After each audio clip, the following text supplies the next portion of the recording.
사랑합니다. 이 명절 첫날 또 하나님께서 이 새벽에 또 이 명절 가운데 주시는 은혜가 있을 줄 믿습니다. 우리는 살아가면서 종종 지름길의 유혹을 받을 때가 참 많습니다.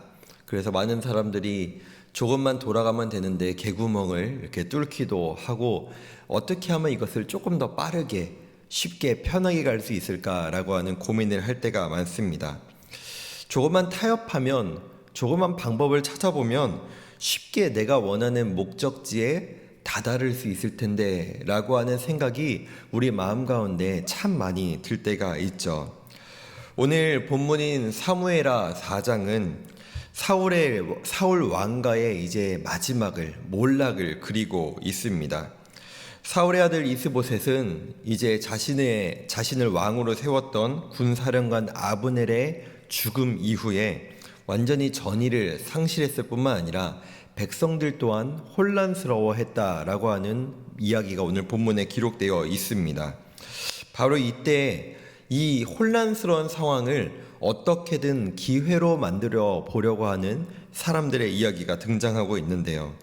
오늘 우리는 말씀을 통하여 내가 내 길을 어떻게든 조급하게 개척하려고 하는 모습, 그 모습 가운데 어떻게 내가 하나님의 주권을 인정하고 하나님을 신뢰하며 살아갈 것인지에 대해서 함께 말씀을 나눠봤으면 좋겠습니다.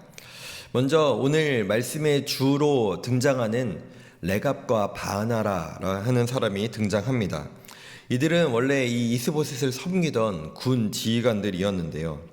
이들은 이제 사실은 권력의 중심이 이스보셋에게 있는 것이 아니라 바로 아브넬에게 있다는 것을 누구보다 잘 알고 있었던 사람들이기 때문에 아브넬이 죽자 모든 형세가 완전히 다윗에게 넘어갔다는 것을 직감했습니다.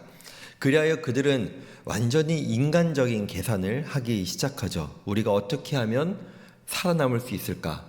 우리가 어떻게 하면 우리의 이 인간적인 출세를 이어갈 수 있을까라고 말입니다. 결국 이들의 방법은 잠을 자고 있던 자신의 주군이었던 이스보셋을 죽여서 그의 목을 베어 다윗에게 가져다 주는 것이었습니다.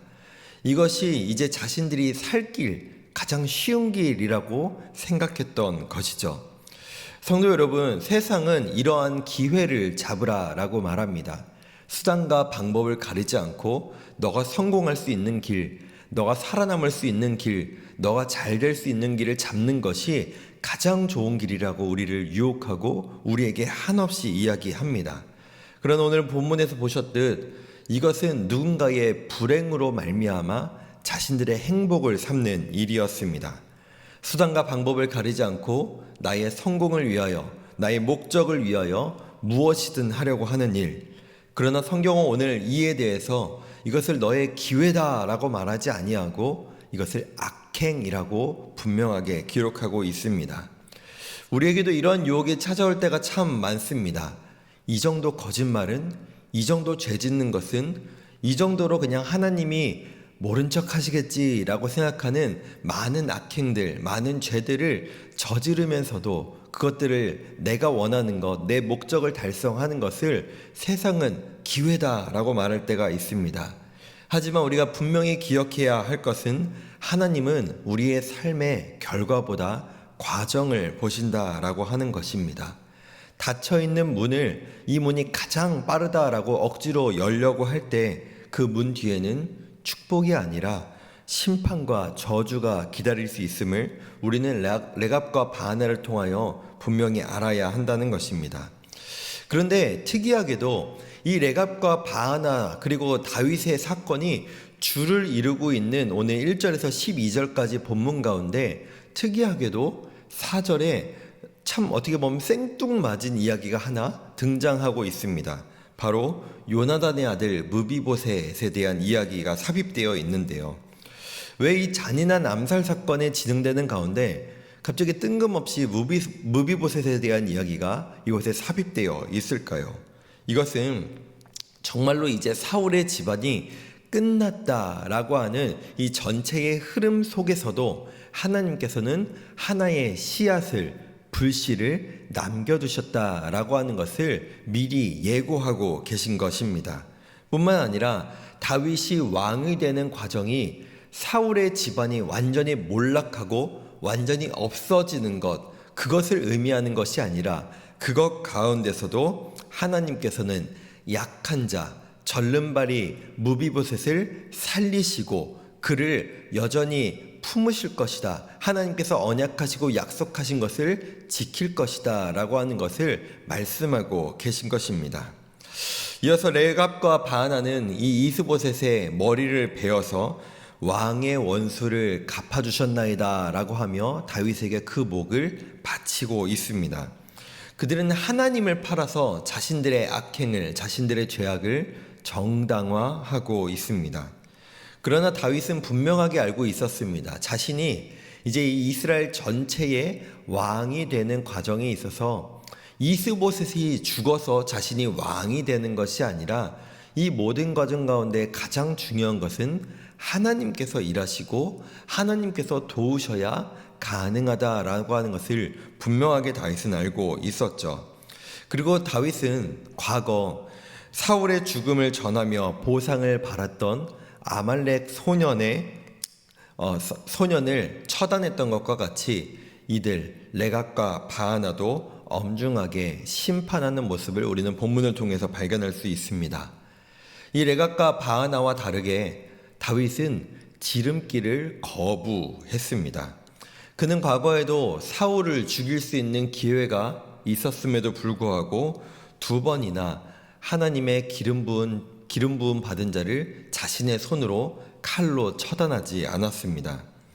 하나님의 왕국은 피해 암살로 이루어지는 것이 아니라 하나님께서 역사하시고 하나님께서 도우실 때 가능하다는 것을 누구보다 뼈저리게 잘 알았던 사람이 바로 다윗이기 때문입니다. 이것이 바로 다윗의 위대함이며 우리가 따라가야 될 신앙의 모습인 줄 믿습니다. 그는 단순히 내가 왕이 되는 것, 내가 성공하는 것보다 하나님을 먼저 바라보고 하나님이 무엇을 원하시는지를 먼저 바라봤던 사람이기 때문입니다. 말씀을 맺겠습니다. 오늘 우리의 삶에 이스보셋의 목을 베어버리는 이 삶의 유혹이, 이 지름길을 가라고 말하는 세상의 목소리가 우리를 한없이 유혹하고 우리에게 외치고 있습니다. 이것만 하면 성공할 수 있다. 이것만 하면 잘 될 수 있다 라고 하는 세상의 달콤한 속삭임에 속지 않아야 될 줄 믿습니다. 하나님은 우리가 성공하는 것보다 우리가 하나님의 말씀에 순종하기를 원하십니다. 우리가 이 세상 가운데 구별되어 거룩하게 살아가기를 원하십니다. 하나님께서는 우리가 빨리 가는 지름길을 선택하기보다 하나님의 손을 잡고 하나님과 함께 동행하기를 원하시는 줄 믿습니다. 우리가 레갑과 바하나처럼 인생의 조급함을 가지고 어떻게 내가 살아남아야 할 것인가, 내가 어떻게 지름길을 찾아야 될 것인가, 그것을 먼저 찾기보다 다윗과 같이 하나님의 길을, 하나님의 뜻을 발견하고자 하는 모습이 우리 가운데 있기를 간절히 소망합니다.